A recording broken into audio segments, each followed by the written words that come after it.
All right, guys, I know some of you have missed yesterday's training. Not to worry, I've got you covered. So in this short 10-minute recap video, I'm going to go through what we have discussed, what we've talked about in yesterday's training. Now, let's have a look at the life force energy framework. I call this the activation track, and we are right here in part 2. Okay, so part 2 is about alignment.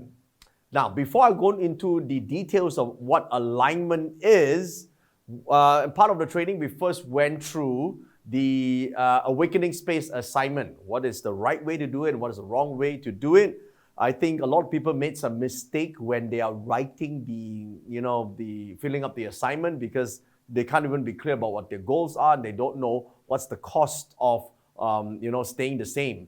So I did a sort of a quick recap on what's the right way to actually do this assignment. So if you have not done it correctly, go look at the Facebook group or the Telegram group. You should be able to see the corrected versions, because I told everyone yesterday to repost their assignment today. Okay. Now, then I talk about the missing piece that makes Feng Shui work.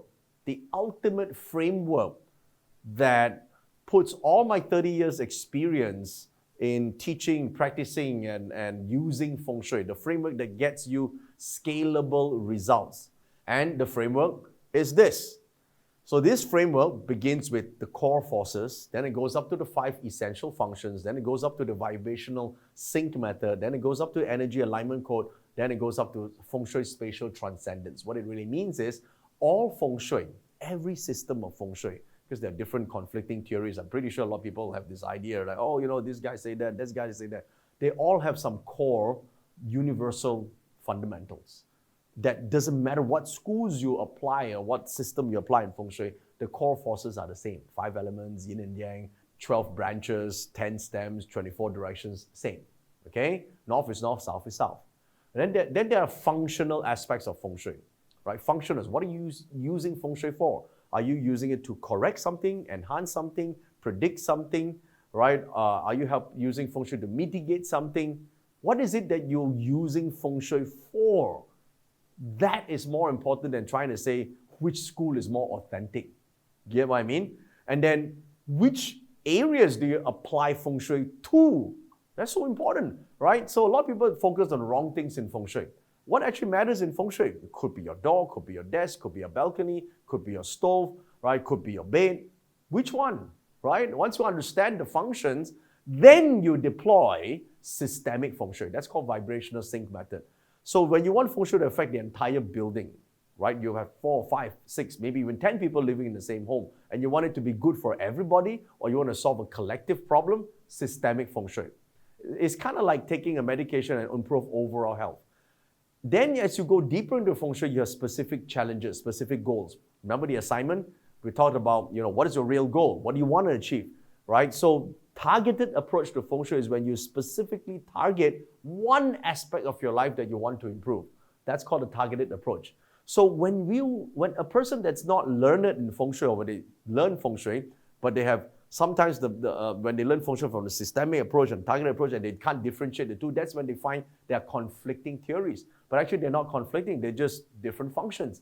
And then when you master all this, then you can talk about transcending. That's when your Feng Shui talks about long-term, not talks about yearly changes, annual changes, monthly changes, and how do you scale on a bigger level. That's what this missing piece is. So this framework took me 30 years to actually form. And this is the framework that I'm using to create this 5-day training program for you. Okay? So that was what I discussed yesterday.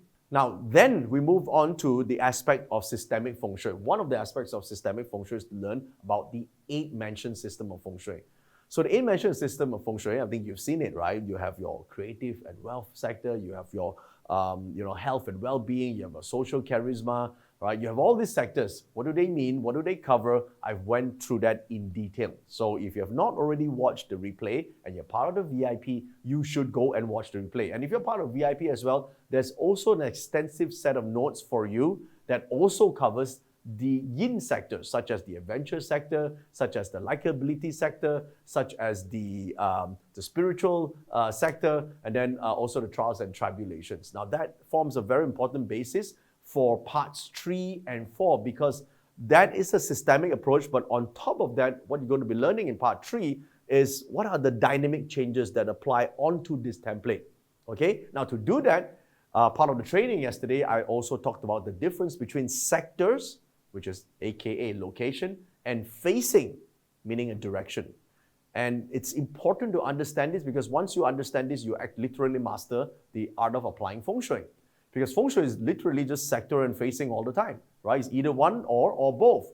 And we normally apply this to main doors, desk, bed, stove, balcony. These are the main dishes, or if you will, when it comes to application of Feng Shui. And then I introduce you guys to the Feng Shui Starter Kit. So the Feng Shui Starter Kit is this compass that you see right here. This compass is an acrylic compass. It's an automatic compass. You just have to hold it, look outwards, and you immediately can see the direction of your property. And even if you don't know how to use it, it comes with an entire training kit. This book has all the information that you need, and all these templates that actually tells you exactly what to do when you superimpose this over your floor plan. And actually, I was talking about a chance of winning this entire kit that is worth $500 if you would share your aha moment on either Telegram, Instagram, or the Facebook group. Now, of course, you can't share your aha moment if you have not watched the replay. So I do recommend that you do watch the replay and take notes.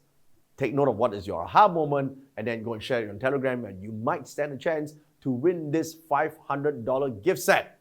Super important, okay? And for those who stayed all the way to the end, there was a stay back live only session that is not included in the replay. I call it the bonus training content. There were 2 parts. One part was the questions, because I actually answered some questions for those who posted their questions on the chat groups. And the other topic was the hidden in plain sight training. That part, I was talking about very famous buildings. Famous buildings that you probably didn't know that there are Feng Shui principles applied. And I also share some of the projects that I have done Feng Shui for, and what I do for those projects, so you can see that a lot of times you may think that there's no Feng Shui applied to these famous buildings, but actually there are.